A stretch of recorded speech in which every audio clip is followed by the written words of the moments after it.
Cracking. It's your boy Lou Betya back for our first pay-per-view of the year. Another episode of Props to Consider, and then maybe bet. I don't know why people call it and maybe bet. I don't understand. It's not that hard of a title. And my lawyer is thrilled that that's the title of the show. We have no liability. Coming off a good week last week, betting wise, and in terms of props, Mushroom and I hit a few. We missed Johnson by a couple of seconds.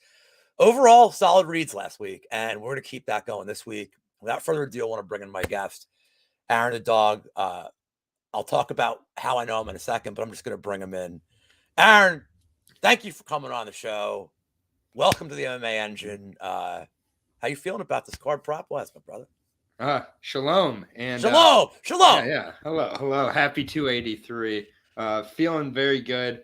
It's been fun preparing for the show for sure.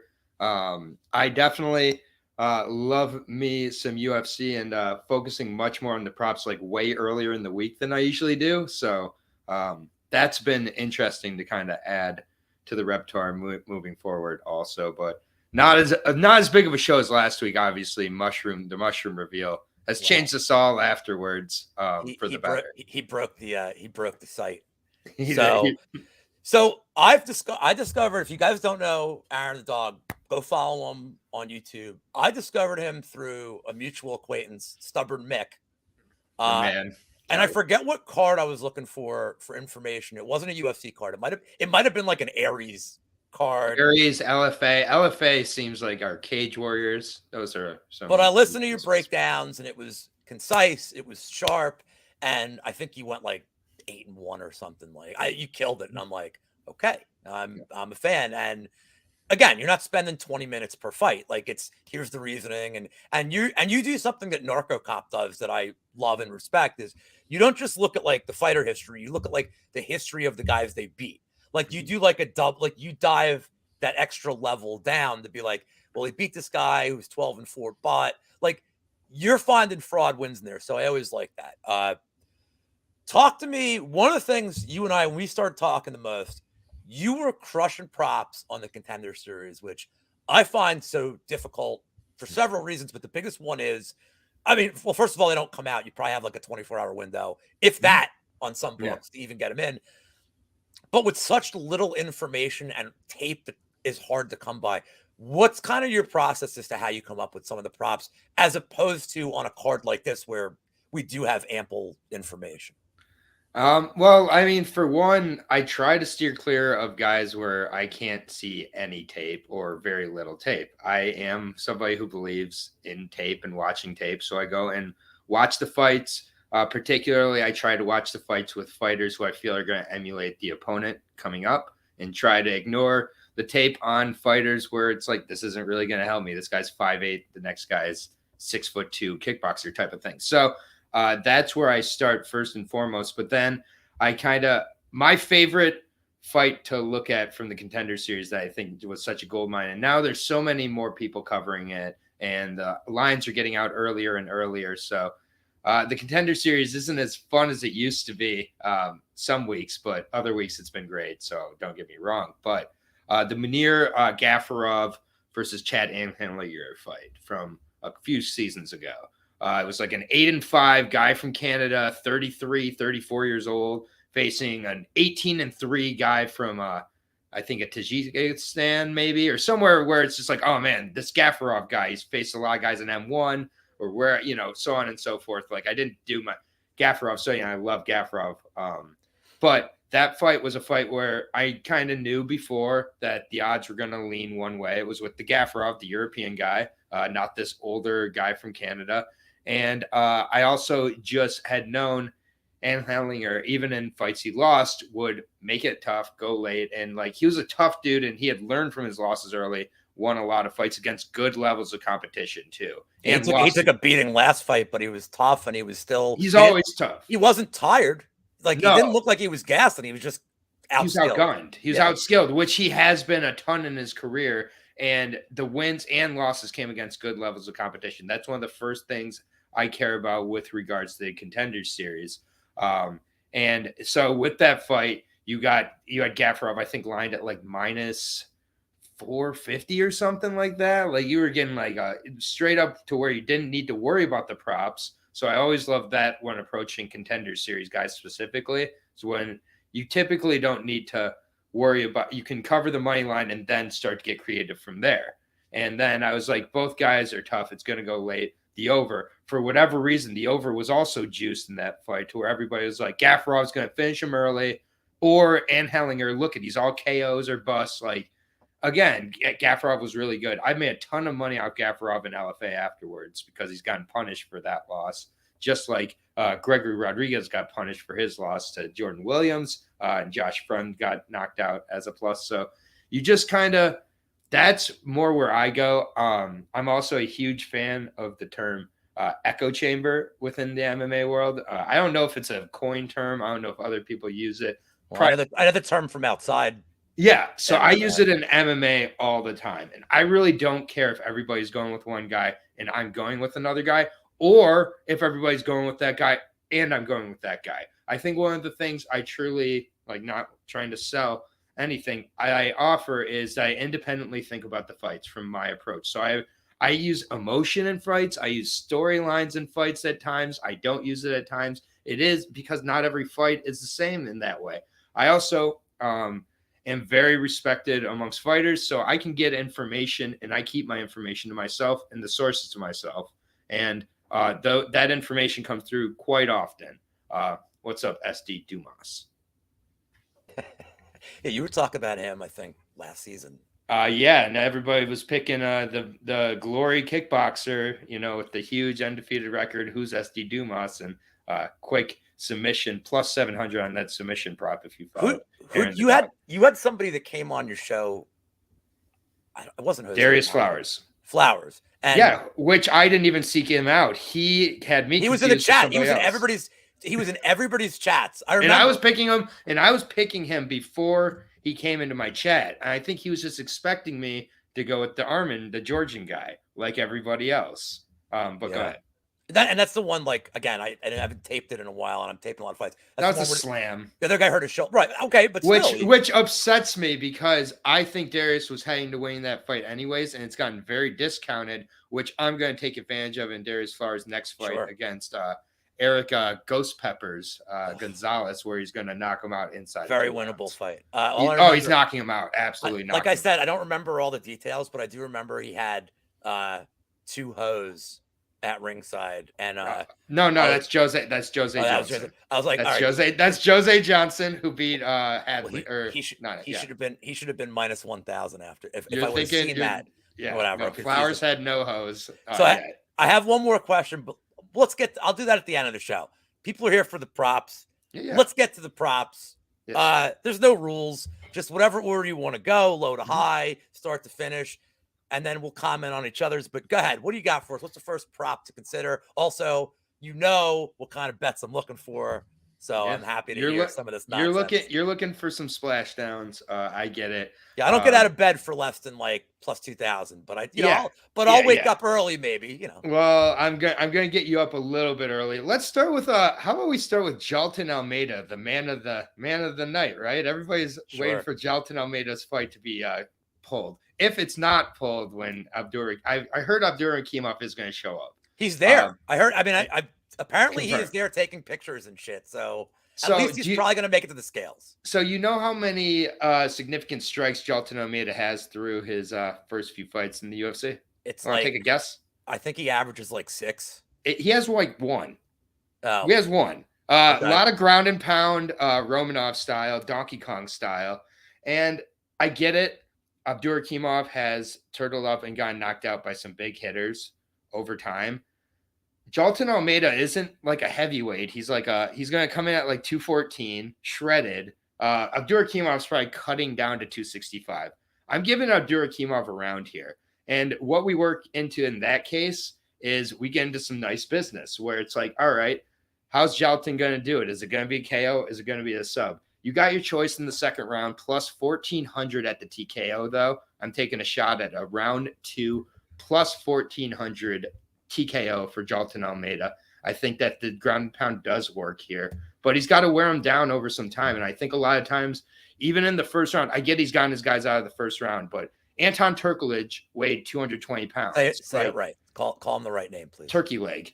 The pleasure, Pretty the pleasure man. The pleasure man, the pleasure boy, pleasure man. But sorry, I didn't look up my Anton words before. But That's a nickname I'll never forget. Yeah, I think I'll never forget that's totally fair. Shamil is better than those guys. He's bigger than those guys. He is tough. Like, I get he's been put away, so I'm giving him around here. You're getting into the plus 1400 range. I don't think he gets a sub. Abdurakhimov has never been subbed. And, again, Jalton at times kind of uses that positional control on the ground to really hold the position. And maybe he uses that to kind of grind and wear out Shamil in the first round. So we're changing a minus 1100 into a plus 1400. Is that okay, Lou? Oh my God. I'm going to look like a fucking bitch with some of these. You called me out, man. I had to go to the deep. Let me tell you the only thing that worries me about the KO more than the round is that okay. I feel like if Almeida gets him down, this might be like as soon as the threat of the submission is, he's just like, fuck this.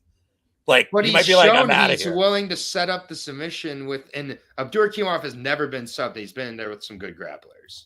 I was getting old, but I mean, look, I see plus 1400. That's intriguing. Plus 900 on the sub in the second round if you're feeling less so inclined. I did see there's some weird props this week where like the difference between a round 1 and a round 2 is like insanity. Like McKinney is another one where like I think it goes from like even money to plus 1100. We'll talk about it. So that's good because I have a play on that one too. But I'm gonna start with the lowest one I have, which is, and I don't love betting this guy typically, but Thiago Moises round 1 subs plus 380. Mm-hmm. It's on my board. He's fighting a guy on short notice, and like, look, Moises should have like a tremendous grappling advantage here. I mean, on the feet, I don't even think he's the better striker. I don't think it's going to matter. I think this is going to be on the ground in 30 seconds. Moises, just again, I like fading this guy a lot, but I think this is just the perfect storm for him. Mm-hmm. Home field, and honestly, if this thing lasts more than, I'd almost consider doing under 2.5 minutes because I'm just not impressed with Melbatoast or whatever the fuck Mel Costa, Mezekiel Costa, Costa, Mel's Fargo, a guy is gonna die in the first. I love LFA, Lou. Absolutely. LFA is my favorite organization, probably to cover, if I'm being honest. I love fading Melk in LFA. I am not all of a sudden not fading him here. There's a great video of Melk getting like choked down in a Darce choke for about 2.5 minutes. Yeah, he almost died. Yeah, like the ref, well, that's like on the ref too. I mean, that is on the ref, but Moises has a really good Darce. I mean, if the Darce play is available at your book play or any sort of modified choke, yeah, Moises. And you said something that was that really makes me feel good here, which is that he is the worst striker. That's going to make him go to his bread and butter quicker. First round sub is on my board as well. I'm not a huge on these first rounds on a guy like Moises, but yeah, plus 375 is what I got it at, and I have it already played in. So, well, if you know anything about like, it's almost like my catchphrase at this point is I prefer to play round 2 over round 1 because it pays more. So yes. I typically don't like doing round 1 props, but that's what I did with Jalton. But here, round 1, and this is my only round 1 prop that I have. So let me get my lowest out of here since I just kicked through the door with the plus 1400 because I was like, oh, let me make sure that see my deck here. You want to come out strong. Yeah, we're gonna start with the first fight of the night. And one thing I always do when I'm taping my fights, and this won't be just a completely like infomercial on how I cover fights or think about fights because who gives a fuck? I agree. But the first fight of the night I looked at before, and I always look at fights before looking at the odds the best I can if I don't know the odds. And this one, I was like, after watching the tape on both, I'm like, okay, fairly certain Marcos will be the favorite. He, for some reason, maybe it's because the flag he has next to his name, I'm not really sure. Marcos is not the favorite here against Simon Oliveira, who, mildly impressed me against Tony Gravely, didn't impress me on the Contender Series against Jose Alde, where I did have Jose Alde in that fight. He lost by split decision, but Oliveira ducks his head a lot, really puts himself into bad positions striking-wise, and he has Muay Thai tattooed on his leg, but he has 11 submissions, most of them by guillotine. He spammed the guillotine like 700 times against Gravely. That lets me know the level you are. And he's going to be in a striking bout here with Marcos coming in off of the Contender Series where he nearly knocked out Brandon Lewis like 7 times in that fight. I mean, he really should. Brandon Lewis is tough as balls. I think those strikes would have put away Simon Oliveira. I think they do put away Simon Oliveira. Marcos KO plus 300. I think it will come later in the fight. He's a guy who really beats up his opponent, kind of the body and the legs. Oliveira maybe has some success with takedowns early, but I think that works against him later. So give me the whole fight for Marcos to be able to get it. I think it comes a little later, but I'm not willing to bet that. So plus 300, start out the night. I feel like Simon's only move is not even it's a DDT, like old school wrestling. Like he literally every time he gravely took him down, he already had him hooked like Jake Roberts, like trying to like spike him. And the other thing that told me, right, and I remember looking at Simon Oliveira on the Contenders series and having the same problems is you're getting these successful submissions. What does that tell me about the level of competition you're facing? Sometimes failure is better than success early on in MMA. And here, I think it works against him. And we don't know how good Marcos's jiu-jitsu is. He took 3 years off between the Contenders series. Yeah. But it looked like he took those 3 years off like a lot of people in South America during COVID and just went into a factory where he got juiced up and got better. And I don't care if it's right or wrong. I mean, it cashes. So plus 300 KO. Originally, I was on the decision, but the more I think about it, I really think Oliveira puts himself in bad positions. Marcos does throw a lot of knees, front kicks, and things that I think can connect with that forward type of momentum. And Marcos, I just think he should be a favorite in this spot anyways, so you can capitalize on the line's moving. I mean, he might be by Saturday. Is he one of the echo chamber dogs? He's getting steam. I mean, okay.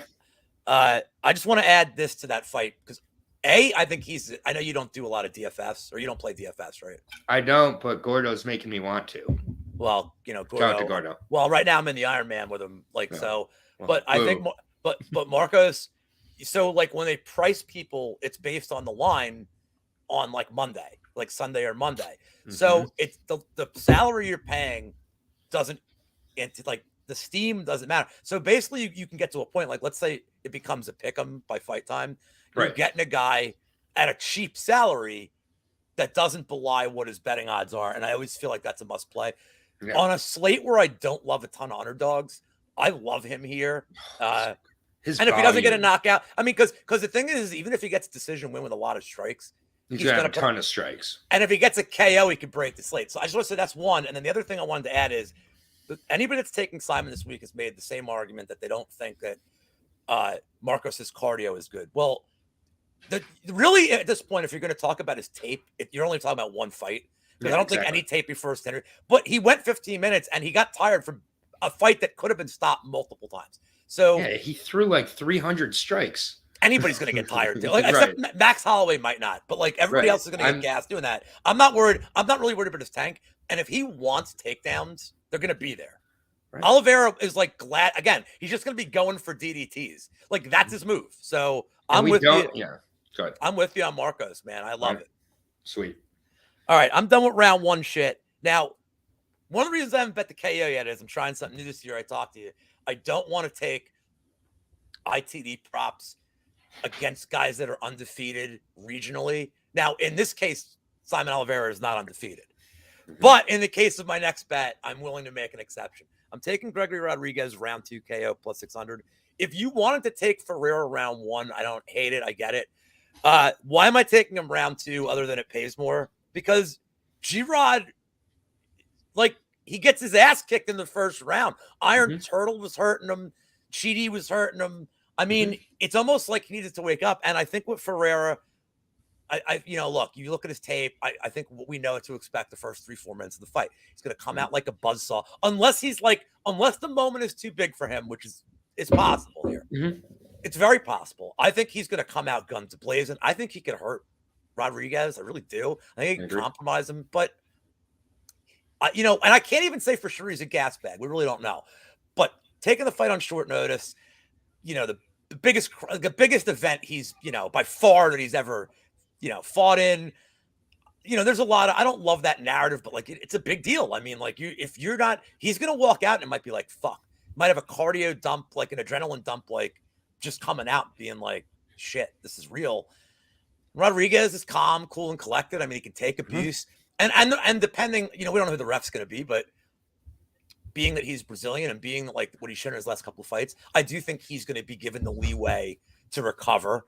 And if this thing hits the second round, all the things I just mentioned, the adrenaline dump, the moment, Rodriguez is going to pick him apart. So round 2 KOs plus 600. I realized, I guess he could get a sub, but like as good as his jiu-jitsu is, he doesn't even attempt them anymore. Like when is he even really attempting subs? This you like the sub this here? This is where he attempts to sub, my friend. You think that he just wants to be part of the stand-up after a while? So I do agree with you. I have my eyes on the round 2 as well. Again, these are all written down ahead of time. I'm not coming on here just to agree with you to be a good guest, but my eyes went right to the sub from the beginning. For one, I don't mind the sub at plus 275 straight up. This guy's jiu-jitsu is that good. When he uses it, he can finish a fight that quickly.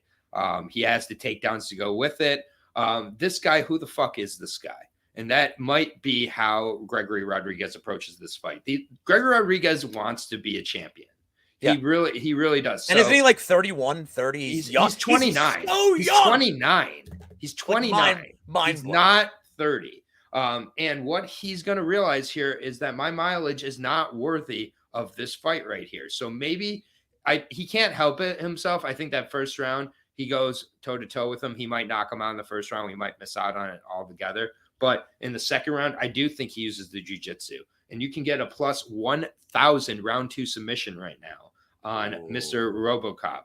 So that is where my thought went. And overall, I like the plus 275 on the submission as well, because I really do believe he could come out there and instantly make this a jiu-jitsu game. He won't be shamed for that in Brazil. The crowd will go crazy for jiu-jitsu. And it's just like you can make this win, turn around and face Tavares, who, by the way, if I could have bet Tavares pulling out of this fight when it was announced, I would have, because I told everybody he would. Good decision, Brad Tavares, but rebook that fight and he will knock him out next month. Like, I like RoboCop a lot. He's one of my favorite fighters in the organization. RoboCop and Chito Vera are my 2 favorites right now. I like I know that like Ferreira has a couple of chokes on his resume, but the guys he was beating had like no ground game. There's colors of black belts, and RoboCop's is dark black. And last thing I'm going to say on this is, as much as I'm trying to avoid, like I said, the whole in the distance against guys that have never been finished, especially like undefeated guys. Well, this motherfucker finishing the Iron Turtle is no joke, and finishing Marquez is no joke. So finishing Chitty, the way he did is impressive. But I mean, Marquez is like an indestructible guy in terms of getting punched, and he made it easy. So 3 minutes, sliced through him. I banked on that. So I'm willing to make an exception to my rule for like Rodriguez, and I kind of think the organization is looking at him like maybe he can be like our golden boy. They're realizing it because people love the guy. Like nobody's like, oh, I don't want to watch Rodriguez, or like, oh, I'm not rooting for him. Like everybody loves the guy, especially after the last fight. If you weren't a fan of his before the last fight, you fucking love the guy now. Like, yeah, and I was loving it because people kind of didn't quite know who he was until that last fight, and I was able to bank on it now. Not quite the same, but it is what it is. All right, so what's the next one you got? So I definitely think that we should talk about the Bonfim brothers. Because these dudes. How many did you bet? Oh, how many of the Bonfims do you have? I have a Bonfim brother parlay. I'll say that right off the bat. There you go. I have both Bonfim brothers winning. And we're gonna go with Ismail Bonfim here because that fight is getting a lot of talk. A lot from the McKinney side. I get the love on him. I think first round finish for McKinney's like almost even money, or like plus 150 or something crazy like that. Ismail Bonfim though, I've been watching him for a while in the LFA. Very, very legit dude. He's quick. He is a very good defensive boxer.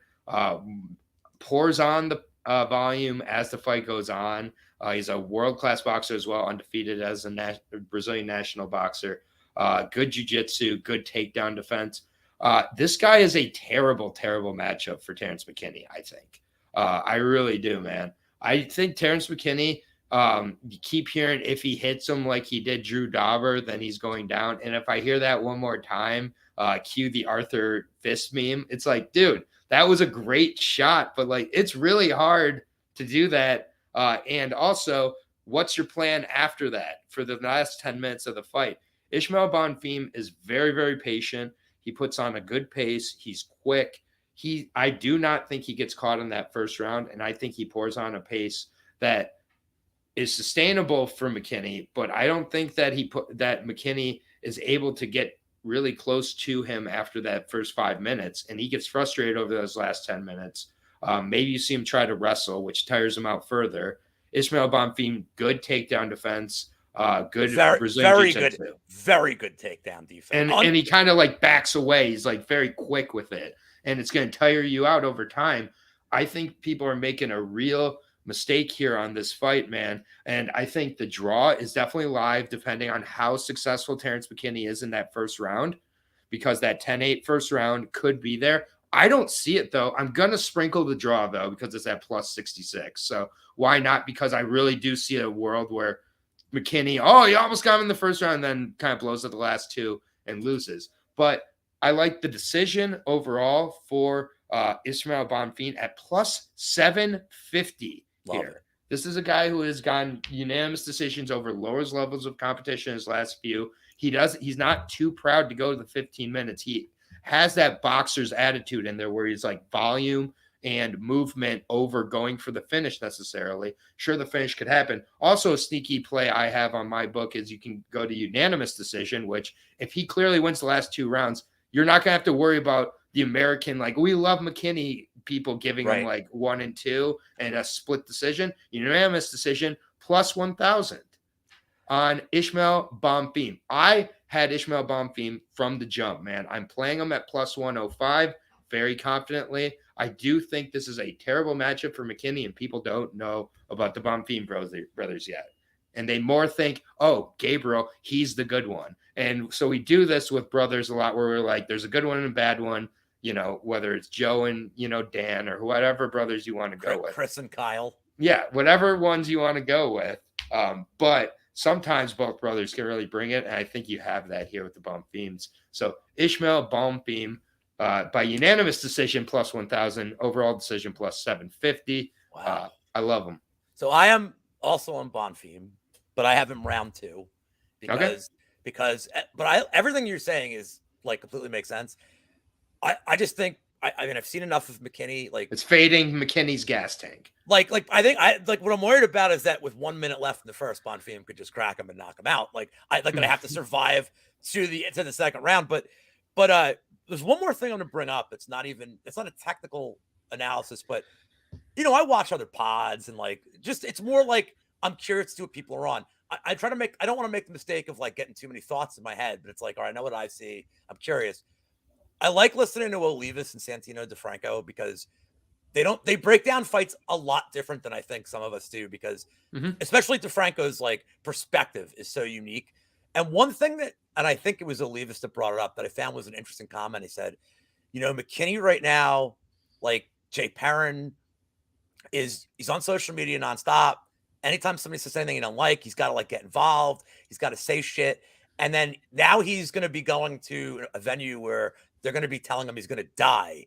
And they think that the mental and I would agree that he's young. I think the mental, there may be an issue here where he's in his own head. And he's another guy that could just adrenaline dump in 2 minutes. And if he doesn't get those first 2 takedowns, I mean, look, man, taking down Ferris Ziam, calm down. Eric Gonzalez stinks. These and for Volo, who I love, I mean, that's just kind of an outlier. It's an outlier result, though. I mean, a 7-second knockout. If they doesn't really on short notice. But if they fought 10 times, for Volo probably beats him 8 easily. So it's an outlier result. But I'm not super impressed with his resume. I'm more impressed with the Dober loss than anything else, because it took it short notice. And look, Dober's a tough dude, but McKinney just clearly by the 4th minute of that fight was I'm fucking done. Had he had a full camp, I don't know, but I still don't like his cardio anyway, because I just don't think his style. I don't know if there's anything he can do in camp other than change his style completely, Yeah. to not have the cardio dumps that he does. So I'm with you on Bonfim. He's also like, from a DFS perspective, McKinney's probably going to be the most owned guy on the slate because he's pretty cheap. Mm-hmm. He's probably going to be owned, but like Almeida's going to be the most owned guy. There's no doubt. But McKinney at his price point, it's probably going to be like 50-60% owned. Yeah. If you have Bonfim and he knocks him out, you just eliminated 60% of the field, like from winning the big tournament. So I love him as a DFS play too. He's another one of my sneak guys. Now, I don't want to talk about the other fight because I don't have a prop on it, but I'm just going to say I did take Lazez. I have no confidence in it. I took him because I took him. It was, I'll tell you why I took him. It's because I don't love Lazez. He's 35. I know he's got some measurables. The only reason I took him is it's a veteran facing a guy who's fighting second after his brother does. They fought before. I know, but like that's he's making his debut. I know. Look, I'm saying these boys are different. Gabriel's better than Ismail. I'll say that, man. I don't think Lazez has finishing equity. That's why I'm like, I don't. Gabriel's gonna sub him up. All right, so we both talked about the Bonfims. Before I get to the main event, because I'm sure I think you and I are on. We didn't talk about it, but I kind of have a feeling you and I are gonna be on the same side. I would hope so. It's not props to consider without a good split decision prop. So here comes my split decision. I got a couple too, so let's see. And there, by the way, since all these lines, like all these fight doesn't go or like minus, there's some really good numbers for these splits. And exactly. So I'm going with Worley Alves and Dalby split decision at plus 650. Well, you have that one too, or no? You have no, I don't. No, I have a finish in that fight. I have plus 1100 on both. So if there's anybody that has finish equity, it's Alves. Can we agree with that or no? 100%. Yes, that's where my bet is. So here's what I feel like could happen. Because Dalby's relatively durable. I know he's getting older. But he's relatively durable. I just don't think he's that skilled. So here's what I feel like could happen. Alves is going to win the first. Yes. Like crush him. Yes. If it gets to the third, you got to think Dalby's winning the third round. I think he's going to win the third round. Yeah, of course. And then the second round is going to be this is a technical term. You use echo chamber. The second round, the technical term I use is fuckery. The second round is just going to be fuckery, where we have no goddamn idea who they're giving it to. In Brazil. And they're both 1,100. So, like, I always bet both sides of the split on top of betting the split to the profit. I could just see this being a really weird fucking fight. Like, everybody's big on Alves this week. And I've like it seems like he's a pretty public. I feel like Dalby's like the dog of the week. Everybody's like Dalby. I know my buddy Patrick, addicted to combat, likes Dalby, but it's funny. All these guys that say they like Dalby are like, don't they say? I didn't bet it. Okay, like, right. Like, I mean, so you don't like him. Okay. It means you don't like Worley Alves. And the thing is, like, Alves is just one of these dudes that like he's that kind of fighter but he's that kind of fighter but he's the kind of fighter that burns me on some bets. So like I'm just laying off it, except for this. Like, I mean, obviously it's a split decision. I'm not betting like big money on it. But to me, it's like if there's gonna be a fight with like complete judge fuckery, like this could be the one where Dalby could like clearly win the second round, and it's like, nope, but no, you didn't. Yeah. Because you're in Brazil, pal. Like, yep, so, exactly. But you must like Alves round one here, then. Yeah, I got Alves round one. Like, there's no other bet. Like, there's no other bet you can make. Yeah, I'm not like, again, I don't have a problem not being original at times. Plus, I got him at plus 375 round one. And for which is great. That's his win condition, I think. Yeah, so it's completely his win condition, and he can kind of fall back on the Brazilian crowd, but I mean, he really is done after about 7 minutes, cardio wise. My problem with Dalby is that Dalby's been on a retirement tour since this run in the UFC. He's faced anyone. Osborne. He's not faced anybody under 36. This is the youngest guy he's faced by 5 years in the last few UFC goes. So for me, like, he's facing a 32-year-old young man now who's training with Glover Teixeira, Alex Pereira over in Brazil, Canada, or Brazil, Connecticut there, I should say. So, yeah, I mean, I get that if this goes later, it's definitely going to probably be split decision savior of Brazil. So, yes, I get the split there. I don't have a problem. But, yeah, I already played the Alves first round, and I didn't know. I felt like this is some of the best value on the card because I do think that Alves is just should be a lot more of a favorite here against Dalby. Dalby is not as good as people are giving him credit And for. Dalby never. I don't think Dalby's ever won a first round. I don't remember him ever winning a first round against like Claudio Silva. He's struggling. Like 40 years old. Like I don't remember him ever. Like he always comes out of the gate slow, and Alves. And like I get it, Jesse Ronson failed that drug test, but you go back and watch that fight. Jesse Ronson wasn't sauced there. Like Jesse Ronson probably failed for like pain pills or something. Like so, it's like he was dropped by Jesse Ronson by a check hook. Jesse Ronson on steroids still shouldn't be able to. And he dropped him badly there. And Ronson's not like some KO artist. Like it's look what Alves did to your boy Munir. Yeah. I mean, and look, I think even losing to Wells, the loss is aging all right. Like, I mean, Wells has shown like he's got the death touch, man. Like, yeah, he's really good. And I mean, Alves has a first round win over Colby Covington. Come on. I mean, again, that's why it's so frustrating. And like, I want to bet on him, and I'm like, he's beat Alan Joban. He's that one really. Like in a video game, he's the champion. He's like the undisputed champion for 2 years. Like just skill set in a vacuum. Like the guy he's everything you want. But yeah. Well, you said you got some splits. Talk about some of the split decisions. Yeah, you got. So there's a couple that I'm thinking of. I could go with the basic one of Figueiredo Moreno, which it's like very original. That's the other one I wrote down too, but it's only plus 500.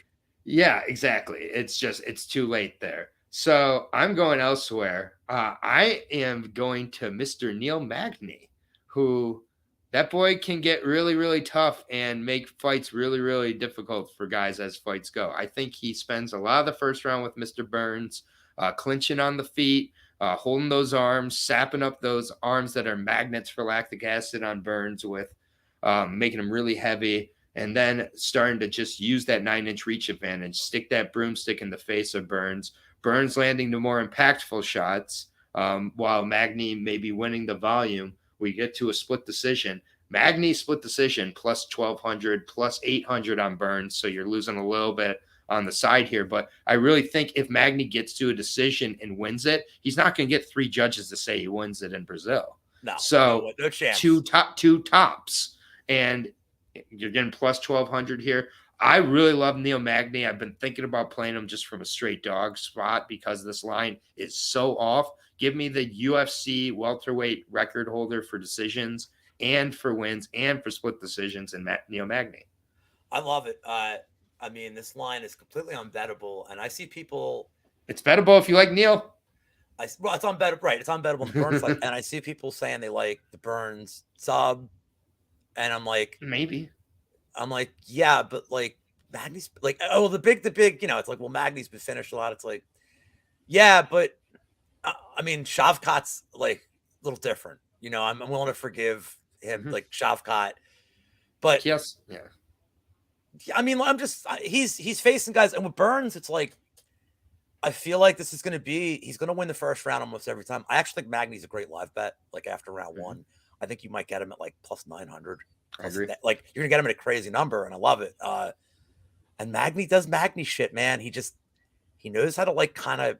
If he's in this fight in the second round, which I think he will be 9 out of 10 times, he's going to just start like picking them apart, and Burns is going to start shooting from like way too far out, and Magny's long reach advantage. And then of course, and then we're going to get some more fuckery where they're going to be like, no, well, Burns won that round. He went for more takedowns or like some stupid shit, right.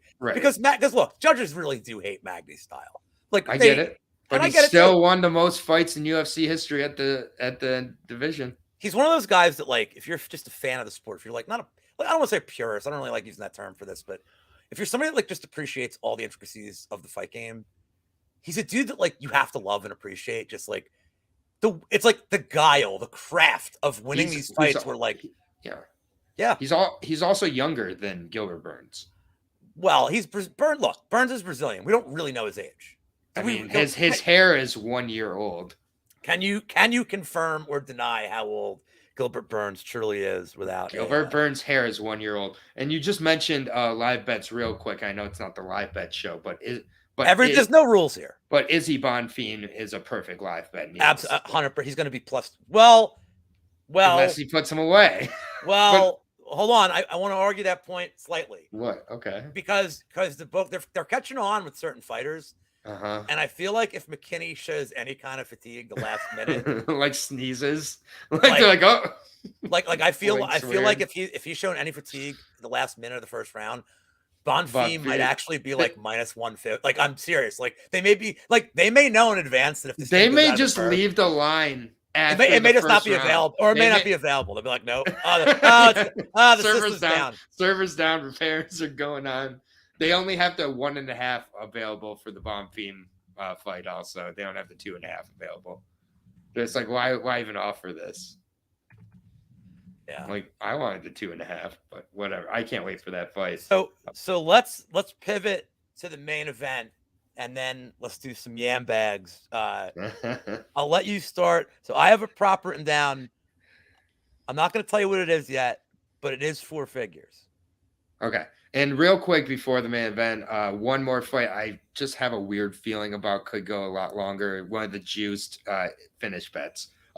Johnny Walker and Paul Craig. I don't want to talk a ton about this fight, but that's how I feel about it too. Because like I really don't know. Isn't it like plus 2,200 for split? Like for one of them. That's what I'm saying. I gotta look because I looked at it and I'm like, there's no fucking way this is.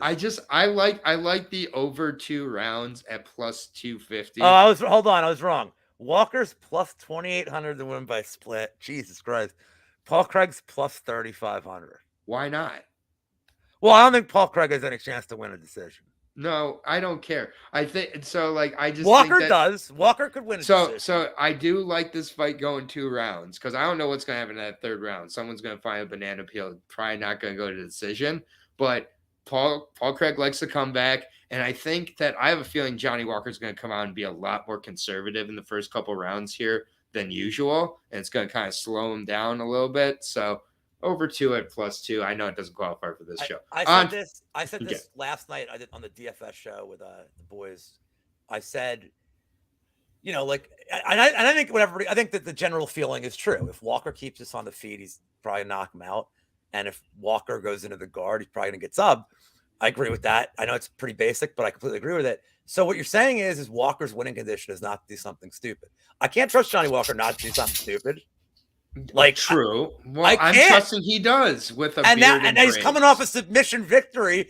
So maybe Walker's like, oh, I could fucks with the ground. Like, yeah. I mean, you just don't know. I mean, if anything, like you're talking about these decisions. Look, I can't bet this. Like, I can't bet the over here because I can't. But it goes the distance at plus 400. Just but if you look at one of them. But look at Paul Craig's last fight, where he kept trying to lay down, and his opponent wouldn't do it. I wouldn't have none of it, and just kept getting up and going down, getting up and going down. Now the difference here is that Walker only needs to hit him once. Walker's not that powerful, but his knee. He's not like Alonzo Menafield powerful. He's pretty. No, like his knees are good. Like if he lands a body shot knee, he's gonna put him out. Okay, Lou, last thing I'll say on this fight that I said I was going to talk about. Do you know a way to enjoy a fucking shitty fight? Betting it goes the distance and not caring who wins. And at plus 400, Lou, I can offer you the laying down of Craig that you can see right now. Oh, and I know it's possible. And a tactical, like, playing Muay Thai Johnny Walker where he's just, like, slapping his legs and, like, backing away and just staying away from the clinch, staying away from the takedown. Just pepper him with shots. Don't try to finish him. Don't overcommit. Because if you overcommit, that's where, no. Just plays the whole time. The crowd's booing. Everybody's like, why would you start the pay-per-view this way? And we're cashing our plus 400. Fight goes the distance tickets. It does. Come with me. It's funny. It's a circus fight. It's a fucking carousel fight, Moise. I think I'm Moise fading. Audio. I'm fading. I like Moise. He's a funny dude. He's the best. I'm fading, not fading, but I'm going to be underweight to the field on him in DFS because I feel like Walker especially is going to be popular because he has first round KO. Walker's cautious. Cautious Walker is coming. What, since he went to SPG? Cue the Walker. And like honestly, Paul Craig scores 0 points until he gets to finish. Like he doesn't get takedowns. He doesn't land strikes. He literally has 0 points. And then he gets a submission. If you don't come with him to the ground, what's his plan? Besides getting knocked out. Yeah. I wonder how, if the ref is just going to be at some point be like, He's gonna start giving him warnings, like, dude, I'm gonna. But but like these guys both can work through warnings. I believe these guys can work through their warnings and not worry about it. Well, I don't know. Walker might cry, like if he gets warned. What are they gonna do? Send him out of the arena quicker than they did last time? So let's hit the main event now. What do you? Now, what's your? No, I mean, like, I can't bet that, but I I can't bet it, but I appreciate it. But I appreciate like, and I'm gonna hate, and I'm gonna, and I can't. I'm waiting for the message when it hits the end of the second round from you. Be like, and you're just booing when you hear the booing of the Vuvuzela that is Brazil. You're just gonna hear everybody's upset. They're trying to spin it and be like, "Well, we weren't expecting it from this fight, that's for sure." And I'll be like, "I was, motherfuckers." I just know I don't think I can get. I can't get to the under at minus 400. I know I can't. I can't bet the under at minus 185 either. I don't like. Mm-hmm. I don't love that because because exactly it could play out where like 5 minutes of the 7.5 is Craig just trying to pull guard and going like this, and maybe Walker just like dancing and like showing off. To the crowd with his new braids. Yeah. Oh God, stop it. Yeah. I thought that was Photoshopped till I saw him. I was like, oh, it's really him. All right. So what do you got for the main event? And I think we're both on the same dog side here. Yeah. I mean, I can't believe this guy's a dog, man. This is crazy to me. Glover Teixeira is the side here. I didn't go into this prop too much because I really see this going one way. And it is the way that everybody who is on Jamal Hill's side is saying it won't go, which is if you get him down, you're not going to keep him down. And just because you get him down doesn't mean you submit him. For me, first round submission plus 550. I'm not backing off it. I'm sorry. It's there, and I am taking it. I think Glover goes in there and takes care of business. Jamal Hill, this is a moment too big for him. He's been out of the country a total of 0 times. He's training in a gym in Grand Rapids. I'm from right outside of Grand Rapids. That is just not the highest level of training opponents there. I mean, it just how I feel about it. I think Jamal Hill's taking a great shot here. You're number 7 in the world. You can become a champion. Glover hasn't been knocked down in a while. I don't think that, if Jamal Hill wins, it's by knockout. But yeah, for me, I think Glover gets him down and submits him early. I mean, the only difference we have is I took round 2 because it pays more. A, because it pays more. B, because you saw in the fight with Blachowicz, he kind of took his time. Mm-hmm. He kind of like the can opener was like, they're like, oh man, his neck hurts. I'm like, well, yeah. I mean, like they could say it hurt before the fight, but you try being in a fucking can opener for like 3 minutes. That shit sucks. So look, it's a title fight. It's in Brazil. It's a big crowd. Could there be a tentative opening? Sure. Could Glover take him down immediately and like get him in a bad spot? 100% he could. Round 1 sub is completely live. Like Santos taking down Hill, bad look. Maybe Hill didn't prepare for it. And I would understand if he didn't, because that's probably not what you thought you were getting in that fight. He's prepared for it here. There's a lot I like about Hill, and I think he'll be back. I don't think this will be the only title fight he gets. I think agree. He's improving, but like, all the last thing, it's like if the whole idea is that his win condition is KO. Now I also have a bet on Hill KO in a parlay, but that's with the intent. Like I'm doing like PRP style. It's like with the intent to hedge out if I get that far. It's not a play that I like. I had to take like a plus odds thing that I thought was because I can take Teixeira in a multitude of ways to go against it and hedge it. The one thing I'll say is it depends on how highly you rate Yuri Prochazka, but to me, he's like the most terrifying guy on the planet. Right. Yeah, same here. Who's striking, whereas Hill is more, Teixeira might actually be the better boxer, but Hill has really good form. And I think he's very technical. He's got good power. He carries it late. But Prochazka throws shit from so many crazy angles and was landing. I mean, that's obviously the hot take. That was a great fight between Prochazka and Teixeira. I know. Uncommon take. I guess it was okay. But when you're preparing for Prochazka, you're preparing for him like throwing up like elbows out of nowhere and like all sorts of crazy shit. I think for this, as good as Hill's boxing is, as good as his power is, I don't think this is anything that Teixeira hasn't seen. He's preparing with some guy named Alex Pereira. Yeah. I mean, he's going to be like, you've seen all like the things he can do. I think he's going to be super prepared. And I also think that Hill's legs are so long that one single leg in like the first 30 seconds of the round, the whole fight's going to be on the ground. I don't care that he was getting up from Santos. This is very different. Clearly very different. So, and this isn't the most technical thing to say, but my only way that I would have saw Jamal Hill winning was when this fight was announced, I thought that Glover was going to be minus 250. So no, did you really? I really thought he was going to be minus 200 range. Like I did not think Jamal Hill was going to be the favorite. I did think Glover was going to be favored in this spot. Oh, I thought it was going to be. I think this line is. Thought it was. I was surprised. I wasn't super blown away in the Santos fight. But the age. But people are going to look at the age, whether or not that's fair. You know what? Look, as somebody who's 45, I always say, well, he's 38. Well, hey, fuck you, man. Old people can do shit. I'm just saying. I'm not claiming that I'm a capper, especially for UFC. I get lines wrong all the time in my head. But I'll admit it. But for me, from a very, very layman term, like I feel like Jamal Hill needs that people don't believe in me thing to have that extra juice. Like I don't know. Again, it's something like Tom Brady. I just feel like as a dog, I'd be a lot more worried about Hill here than being favored.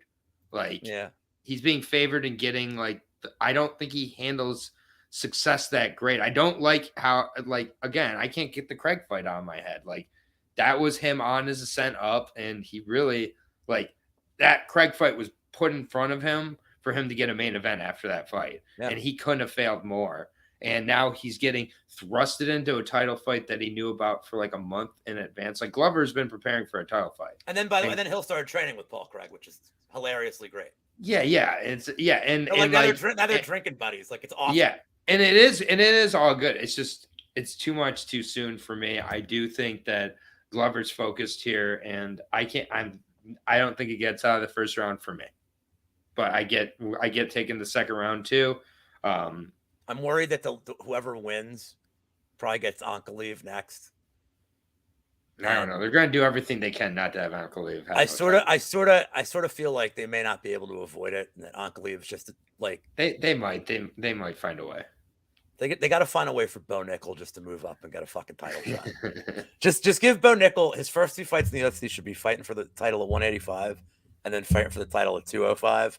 Hey, Jamie Pickett has his spot reserved for the last 7 months to get his ass whooped. If you bet Jamie Pickett, you and I are not talking ever again. I would never. I mean, look, you can't bet Bo. By the way, doesn't that suck that like? No, here's what sucks. I love watching Bo Nickel, and like, look, I live in Pennsylvania. Like a lot of people I'm friends with, like, are Penn State grads. Like my sister's a Penn State grad.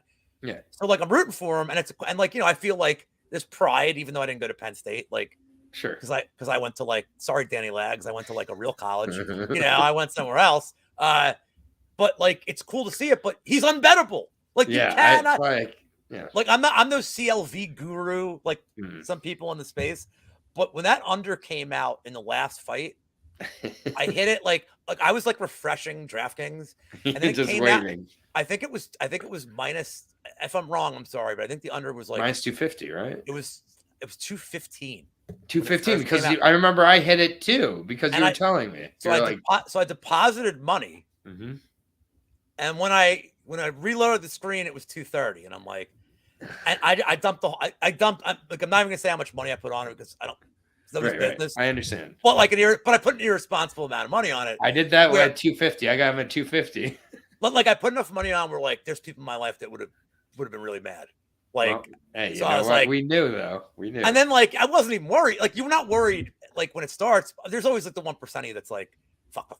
And like it being the main event, it's like fuck. Like I have to like fuck. Yep. So we come to the last bet and my favorite bet of the show. If you guys are watching for the first time, this is called the Handbag Special. You could probably use context to figure out what it means, but we are betting on a point deduction. These bets are available at DraftKings and Betway. I don't not think any other books offer this. They're always 20-1, except in the case of Greg Hardy versus Tybura, where it was, I think I moved the line to plus 1,800, and then he didn't have time to cheat. But I love it doesn't have to be a ball shot. It preferred for me, but it doesn't pay any extra if it's a ball shot. Ball shot, eye poke. any other general cheating, I guess inhaler, during a round would probably be a point. If not, if it's Herb Dean, it'd be a stern warning. But what do you like? And I will put, as always, $5 on this for you. It's a free 100 if it hits. Let's consider it your booking fee for coming on the show. I have one, but if you have the same one, that's great. I don't think I do, because I'm not sure if the Handbag special has ever hit. It's a fight we haven't talked about, by the way.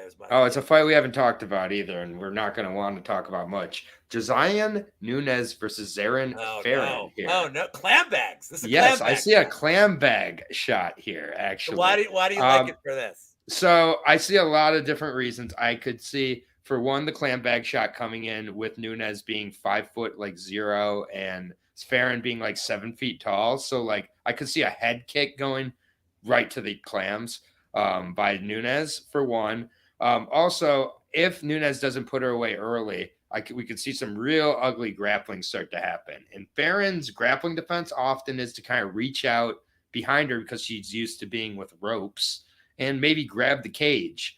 So a little clam cage special here, cage clam.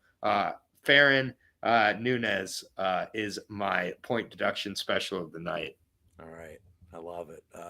Brady will love to hear that too, since that's his favorite. He did tape on that fight. I heard. Brady's a pretty funny guy. For those of you guys, if you're watching this and don't know who DFS by the numbers is, ladies and gentlemen, then go check him out. He's one of my favorite people. He's funny as shit. So I went with one that fits 2 of the qualifications for the Handbag Science that we do here exclusively at the MMA Engine. One of them is lefty versus righty. I always like that for the open stances. And another one is I like fighters that are the favorite that I think are terrible.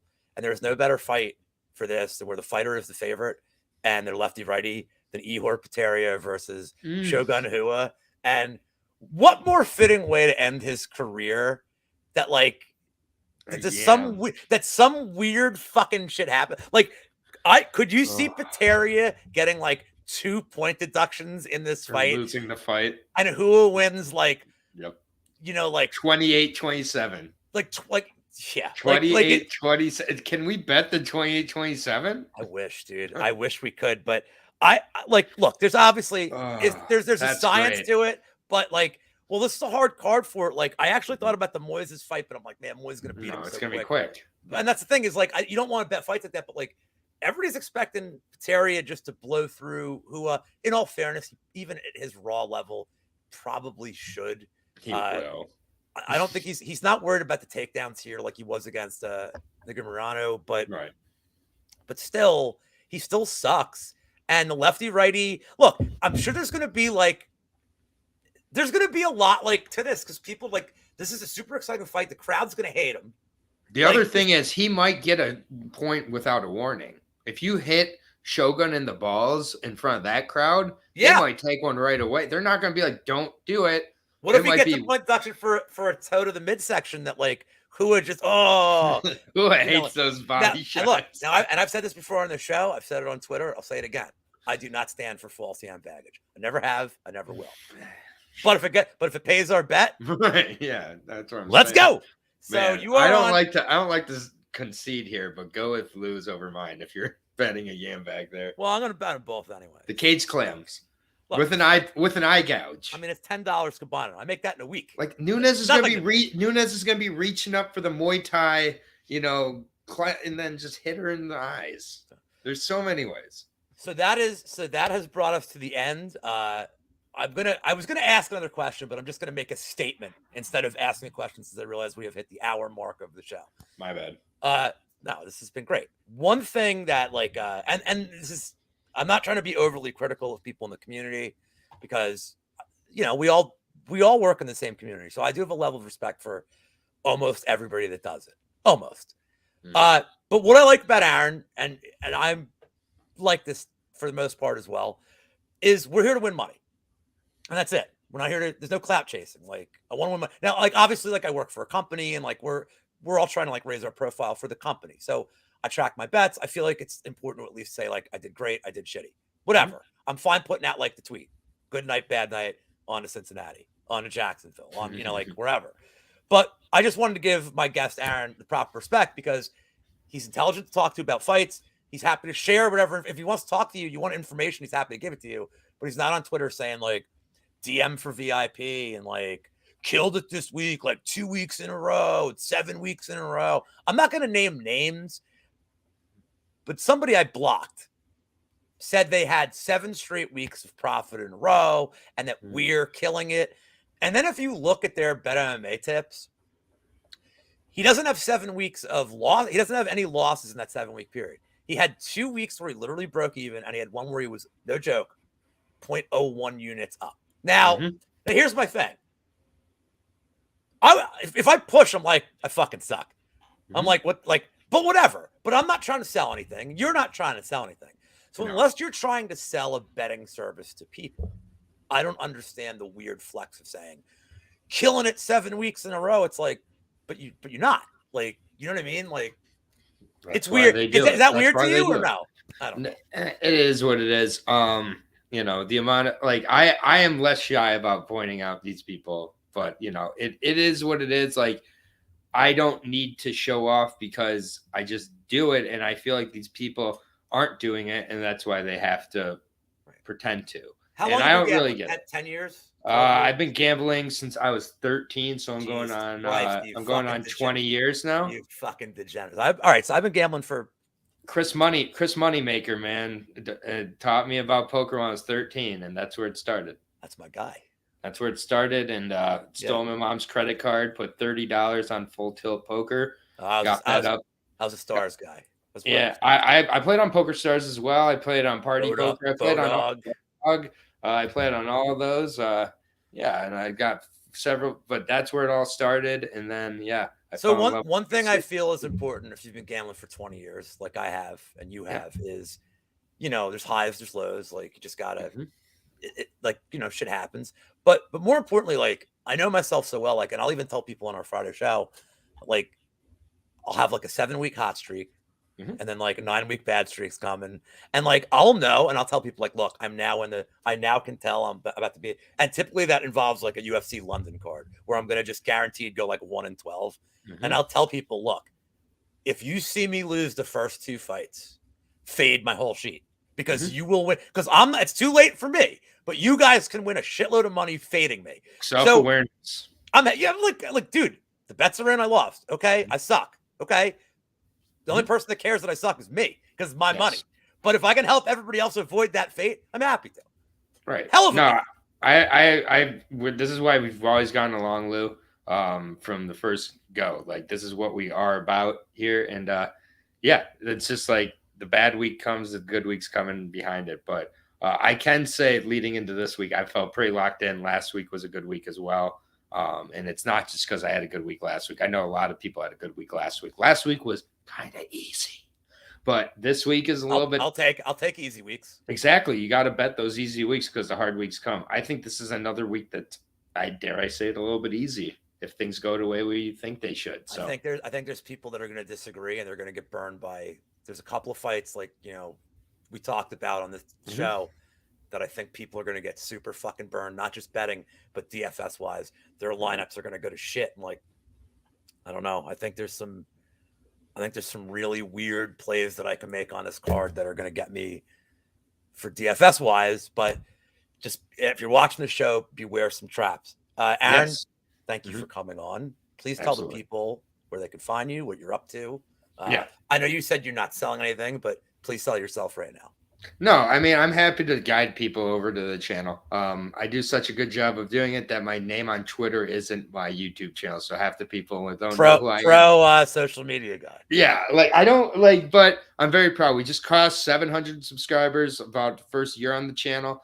I know all 700 of those people want to be there, have come there for the information. Like I do it with my background of Fantastic Mr. Fox and dope posters, but like, I can promise you, it's Aaron the Dog MMA, AARON the Dog MMA. I cover LFA, Cage Warriors, Fury, Aries cards, as well as UFC. I was the first person doing a Contender Series back in the day. Bump fights, anything. Yeah, slap fights are not on there. Bare knuckle not on there, but yeah, I'm going to cover all those. And they definitely having a good success rate over there. I try to bring really good people over to cover the fights with me. Just my 2 cents covered the UFC this week with me. Last week I covered with Gordo. Yeah, just having a really good time over there. So Aaron the Dog MMA. It's nice that we're stealing Gordo from Canada. I mean, everybody's stealing Gordo right now. Everybody wants a piece of that Gordo clout. Gordo's going to be our favorite Canadian export. But thank you so much for coming on, guys. If you're watching this, please hit the like button. It does help us a lot. Please subscribe to the channel. All that shit that PewDiePie says. I don't know. I'm still getting used to it myself. And good luck on your bets. Yes. We will see you in 2 weeks, where I have completely forgotten who my guest is in 2 weeks. Perfect. Professionalism. I think it's Paulo Dahl. I think who's I don't know if you know Paulo. Super nice guy, jiu-jitsu guy, nice. And he's a guy who has no fear of betting crazy underdogs against the grain, which I love. But that's what we like to see. Guys, have a wonderful day, and we will see you soon. Peace.